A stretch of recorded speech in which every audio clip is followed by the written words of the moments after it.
안녕하세요 여러분, 인철 변호사입니다.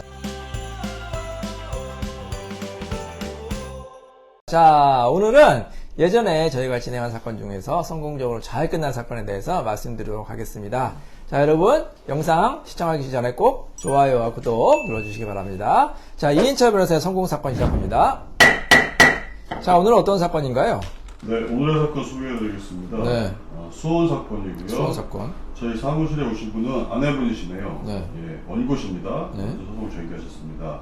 원고와 상대방 피고는 부부였는데요. 네. 상대방의 부정행위 때문에 네. 상당한 갈등이 있었습니다. 어. 이게 이제 원고가 지금 나온 쪽도 있고요. 네. 상대방의 카드 내역을 보니 네. 명백한 부정의 증거들이 있습니다. 네. 그리고 뭐 블랙박스도 확인해 보니 네. 상관녀가 있었고요. 네. 결국에 이제 상호 이혼에 동의를 하였고 상관녀에 대해서도 같이 소송을 제기하였습니다. 네. 근데 이제 재산 분할에 있어서 네. 상대방은 재산을 주기 싫어서 자신의 재산, 즉 집이 네. 투기재산이다, 명예실태가 거없다 이렇게 주장을 하였는데요. 그럼에도 불구하고 재산 분할도 잘 받고 상간자와 상대방에 대한 위자료도 잘 받은 사건입니다. 네, 그것도 실제 사건입니다. 수원에도 이제 굉장히 관할이 넓죠. 수원 이제 가정법원 사건이고요. 저희가 이제 원고, 저희 사무실은 이제 홍영기 변호사님, 남자 변호사님이 이제 굉장히 열심히 하시는 변호사님이시죠. 홍 변호사님이 이제 담당한 사건입니다. 근데 이 사건은 이제 피고가 2명이었어요. 이제 우리가 의뢰인분이 안 하셨죠. 남편이 피고 1, 그 다음에 남편과 피고 2로 누구예요? 상간녀. 보통 이렇게 하는 경우 있죠. 이제 남편이 이제 외도를 했다 그럴 경우에는 상간녀 소송을 따로 하는 경우도 있지만 이제 같이 하는 경우가 굉장히 효율적이다. 그래서 피고 1은 뭐 남편, 피고 2는 상간녀 이렇게 해서 같이 이제 병합해서 소송을 진행하는 경우가 많이 있습니다. 자, 이 사건은 이제 아내가 이제 외도가 의심이 됐는데 어떻게 알게 됐냐? 카드를 이제 우연히 보게 된 거예요. 카드 이제 그 결제 내용이 이제 문자로 요즘에 다 이제 뜨잖아요. 띵동하고 떴는데 남편이 아마 자고 있었던지 뭐 샤워했더니 하여튼 남편이 없는데 잠깐 이제 그 카드 내역을 보게 된 거예요. 근데 이제 거기에 뭐 의심스러운 게 굉장히 많았죠. 뭐 호텔에도 자주 가고 커피숍, 그다음에 이제 모텔도 나오고 막 그런 게 나온 거예요. 그러니까 아내가 의심이 되겠죠. 홍의사 만약에 아내 핸드폰에 이런 문자가 막 나왔다. 그럼 어떤 생각이 들 것 같아요? 당연히 의심돼서 추궁을 하게 되겠죠. 네. 궁금하니까요. 그렇죠. 그래서 이제 아내가 어떻게 했느냐. 남편이 타고 다니는 차에 갔어요. 차에 혹시 뭐가 있냐. 근데 차에는 요즘에 다 뭐가 돼 있어요. 블랙박스가 돼 있잖아요. 블랙박스를 딱 보니까 거기에 이제 적나라하게 다 나온 겁니다. 동영상도 있고 네. 차 안에서 대화를 나와서 음성도 남아있고 많은 분들이 블랙박스는 이제 밖에만 이제 녹화되는다 이렇게 생각하시는데 그게 아니라 차 안에 있는 음성까지도 녹음되는 기능이 있는 블랙박스가 많죠. 요즘에 블랙박스가 워낙 성능이 좋아가지고 그게 다 증거가 되는 거예요. 그래서 이제 뭐 남편이 뭣도 모르고 차 안에서 뭐 상관녀나 그런 애정 행각을 벌린다든지 아니면 이제 밖에 뭐 호텔 같은데 모텔 같은데 이제 가는 영상이 딱 걸렸다. 그러면 그걸 블랙박스를 딱 가져오면 증거가 되는 겁니다. 자, 근데 많은 분들이 물어보세요. 혹시 남편 차에 있는 블랙박스 가져오는 게 불법이 아닐까? 그 영상을 다운받는 게 불법일까요? 아닐까요? 어차피 차는 부부 공동으로 사용하기 때문에 네. 그걸 갖고 온다고 그 행위 자체가 불법이 될 것 같지는 않습니다. 그렇죠. 이제 그 친족상도례라고 제가 말씀드렸죠. 부부간에는 어떤 물건을 가져와도 사실 절도죄는 안 돼. 처벌이 안 됩니다. 그래서 설령 그게 남편 명의의 차량과 남편 명의의 블랙박스 뭐 칩이라 하더라도 그거를 잠깐 가져오는 그걸 또 훔쳐가는 게 아니잖아요. 다운만 받고 다시 이제 원래 자리를 이제 꽂아놓을 거 아닙니까? 그래서 그걸 절도라고 보기는 어렵고, 다만 문제는 이제 그 개인정보 침해, 뭐 프라이버시 침해냐 그게 문제가 되는데, 뭐 아내가 뭐 그걸 흥신소를 뭐 시켜가지고 미행한 것도 아니고, 그냥 블랙박스에 있는 영상을 그냥 다운받는 거는 뭐 크게 불법이라고 볼 수는 없어요. 근데 예를 들어서 남편이 핸드폰을 몰래 그 열어가지고 다운받았다. 그거는 불법일까요? 합법일까요?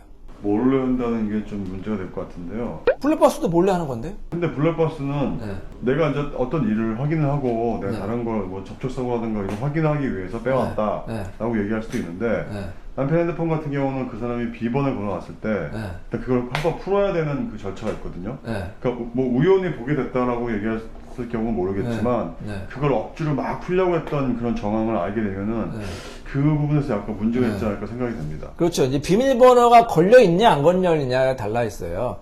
배우자 핸드폰 비밀번호가 안 걸려있다. 그거 보는 걸 처벌하기 어렵겠죠. 뭐 부부간에, 뭐 가족간에 뭐 우연히 막 이제 전화가 오거나 이제 남편이 없는 자리에서 그걸 딱 보다가 우연히 봤다. 그럴 경우는 처벌할 수 없겠죠. 다 그렇게 변명을 해요. 우연히 봤다. 근데 비밀번호가 걸려있어요. 그래서 막 조합을 한다. 여러 가지를. 그건 어떻게 돼요? 그건 안 될 것 같아요. 그건 불법이죠. 이제 비밀 침해죄라고 있거든요. 형법상의 비밀 침해죄가 되기 때문에 비밀번호가 걸려있는 핸드폰을 열면 안 됩니다. 그러면 이제 그 비밀 침해죄가 돼요. 근데 블랙박스는 비밀번호가 없죠. 없기 때문에 그걸 봐도 비밀 침해죄가 안 된단 말이에요. 그래서 그거는 증거를 활용해도 된다 이렇게 보시면 되겠습니다. 자, 근데 이 사건도 이제 그래서 블랙박스를 증거로 냈고요. 그래서 저희가 이제 이혼도 되고 이제 위자료도 이제 나왔고요. 그다음에 재산 분할까지도 나왔는데 위자료가 이제 상간녀도 같이 나왔어요. 남편에 대해서도 위자료가 나오고 상간녀에 대해서도 이제 위자료가 나오는 그런 사건이었고요. 그다음에 재산도 꽤 있으신 분이었거든요. 그래서 이제 그 재산 분할을 청구했는데 남편이 이렇게 주장한 거예요. 이 재산은 부모님이 사준 건데 부모님 거다. 내 게 아니다. 명의만 내 걸로 한 거고 부모님 거다. 그걸 법적으로 뭐라고 하냐? 명의신탁이라고 하거든요. 명의신탁을 주장하는 경우가 있어요. 우리 명의신탁 아시죠? 그래서 여러 가지 사정 때문에 이제 실제 소유자와 명의자가 다른 거를 명의신탁이라고 하거든요. 예를 들어서 뭐 공무원이 요즘에 뭐 하천대회 뭐 이런 거 굉장히 많이 문제되잖아요. 그래서 뭐 그런 거를 이제 공무원들이 자기 명의를 하기 힘드니까 다른 사람 명의를 빌린다든지 아니면 가족 간에 뭐 다른 사람 명의로 이제 뭐 어떤 부동산이라든지 예금을 한다든지 그걸 다 명의신탁이라고 하는데 이혼 사건에서 명의신탁을 주장하는 경우가 꽤 많아요. 부부가 잘 살면은 명의가 사실 뭐 남편 명의고 아내 명의고 부모님 명의고 큰 문제는 없는데 꼭 이혼하게 될 경우가 문제가 많이 되거든요. 예를 들어서 남편의 부모님 입장에서는 아들 명의로 사준 거를 며느리가 이혼하면서 재산을 달라고 하면 굉장히 아깝다는 생각이 들겠죠. 그래서 주기 싫어가지고 뭐라고 주장하느냐. 부모님 거다. 이거는 제 겁니다. 이거 아들 명의만 빌려준 거고 실질적으로는 다 돈도 부모님이 낸 거고 부모님이 관리한 재산입니다. 이렇게 주장하는 경우가 꽤 많아요. 그럼 법원에서 그 주장을 인정할까요? 안 하죠. 왜 안 할까요? 명의신탁 자체가 안 되는 거 아닌가요? 비슷해요. 명의신탁 자체는 불법이라고 원래는 안 됩니다. 아주 예외적인 경우에만 인정이 돼요. 지금 모든 금융 같은 경우도 실명제가 적용되고 금융도 실명제고 부동산도 실명제고. 실명을 안 하면 그건 더 나쁜 것 같아요. 뭐 나쁘다 좋다라기보다는 어쨌든 이렇게 보시면 돼요. 하여튼 명의자가 실제 주인 행세를 한다 이렇게 보시면 돼요. 그러니까 부동산도 등기에 누구 명의 올라가 있다. 그럼 그 사람 거예요 법적으로. 예를 들어서 남편 명의다. 그럼 남편 거예요. 남편이 그 마음대로 처분할 수가 있죠. 이혼하기 전에 남편 거니까. 그리고 남편이 마음대로 대출받을 수 있죠. 물론 뭐 그거를 부부 갈등이 생길 수는 있겠지만 법적으로는 하등의 문제가 없어요. 예금도 마찬가지예요. 예를 들어서 남편이 다 번 돈을 아내를 다 맡겨가지고 아내 명의로 어떤 예금이나 뭐 아니면 증권사에 예금을 만들었다. 안 할 거죠. 안 할 거죠. 아내가 쓴다고 뭐 은행에서 남편 동의 받아와 이렇게 해요? 아니에요. 그러니까 우리나라는 부부 별산제라고 해서 이제 외국에 따라서는 이제 그 혼인 중에 형성된 재산은 부부 공동재산으로 추정이 돼서 이 부동산 같은 경우 처분할 때 부부의 다 동의를 받아야 되는 그 나라가 있어요. 유럽의 어느 나라는 이제 그런데 그럼 굉장히 이제 부부 간의 권리를 더 보호하는 건데 우리나라는 그렇지 않고 부부 별산제라고 해가지고 그냥 명의자가 주인이라고 보시면 되는 거예요. 부모 자식 간에도 마찬가지예요. 부모님이 뭐 자식을 뭐 집을 사주는 경우도 있고 뭐 아니면 뭐 자식 명의로 뭐 보험이라든지 예금이나 부동산을 해드리는 경우 있잖아요. 자 그럼 법적으로 누구 거예요? 부모님이 다 해주셨다. 누구 거예요? 아들 명의로, 딸 명의로. 명의자 거예요. 아들 거예요. 그는 이제 법적으로는 명의신탁이라고 보는 게 아니라 뭐라고 하나 징여라고 봐요. 부모님이 이제 자녀를 위해서 그걸 사준 거다. 사줬기 때문에 이미 소유권이 넘어갔다고 보는 거예요. 근데 그거를 이혼해서 이제 며느리나 사위가 이제 가져가는 거 싫어가지고 다시 이제 명의신탁이나 징여를 주장해봐야 법원에서는 그것도 명의자가 소유자다 이렇게 보시면 되고요. 재산분할의 대상이 될 수가 있습니다. 하지만 그건 이제 일종의 특유재산에 해당할 수는 있겠죠.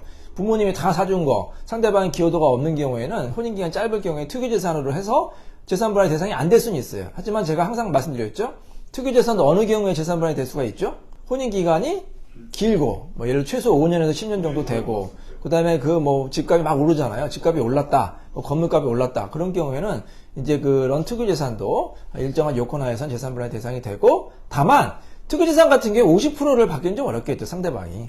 사실 이 재산분할은 기여도가 있어야 되거든요. 뭐 남편이 열심히 회사 다니고 아내가 내조를 잘했다. 그럴 경우에는 뭐 5대5가 나올 수 있겠지만 남편이 뭐 한 게 아니라 다 부모님이 다 사준 거다. 그럴 경우에는 사실 그 아내가 기여도가 그렇게 많지는 않잖아요. 그래서 우리 법에서는 기여도를 얼마 정도? 10에서 많으면 30%까지 인정한다. 이렇게 보시면 되겠습니다. 그래서 우리 사건에서 우리 의뢰인이 얼마를 받았느냐? 원고죠. 원고가 무려 30%를 받았어요. 30%. 그러니까 주된 재산이 이제 부모님이 해주신 거였거든요. 피고의 부모님이 해주신 재산이었는데 거기에 대해서도 저희가 주장과 입증을 잘해가지고 특유재산이 그 일부 재산이 특유재산인데 그 중에서 무려 30%를 받은 아주 획기적으로 잘 나온 사건이라고 생각이 됩니다. 자, 여러분 아시겠죠? 이혼할 때는 상대방의 항상 잘못을 주장만 하는 거는 거기로 이제 그치지 않고 반드시 그걸 입증하는 증거가 있어야 되겠고요. 재산분할도 마찬가지예요. 뭐 내가 열심히 노력했습니다. 그렇게 이제 주장하는 것보다는 구체적으로 입증하는 게 좋아요. 예를 들어서 아내 같은 경우에는 남편 사업을 도와줬다든지 아니면 뭐 얼마나 내조를 잘했다든지 뭐 구체적인 뭐 사진이라든지 영상 뭐 진술서 이런 적극적으로 입증을 하면 기여도도 더 높게 평가받을 수가 있습니다. 자, 이인철 변호사의 성공 사건 여기서 마치도록 하겠습니다. 감사합니다.